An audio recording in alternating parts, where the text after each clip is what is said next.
Welcome to Kenton's videos. Enjoy the video. You start by confirming which numeric variable needs a log transform and why, to normalize skew or stabilize variance. Once done, make a quick backup with save-out file so you can revert if needed. Next, scan variable view for missing values, zeros, or negatives because a log requires positive values. If present, plan a shift or use log 1p. Now open Data View and note variable names exactly. You will reference them in Transform menus in the next step. You now compute the transformed variable through Transform Compute Variable.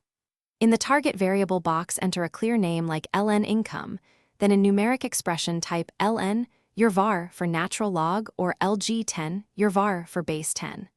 If you chose to shift zeros, include that in the expression, for example ln your var plus 1, and note why you picked that constant.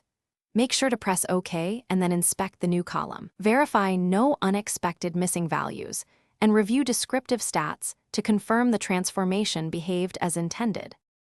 You finish by validating and documenting results. Run explore or frequencies to compare pre- and post-transform distributions. Look for reduced skew and absence of extreme outliers. If you encounter negative, infinite, or system missing values, stop and recheck your compute expression for typos or revisit your chosen shift constant.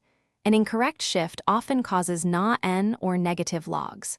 Finally, record the new variable name, exact formula, and rationale so your analysis is reproducible. Thanks for watching. Consider subscribing if we helped you.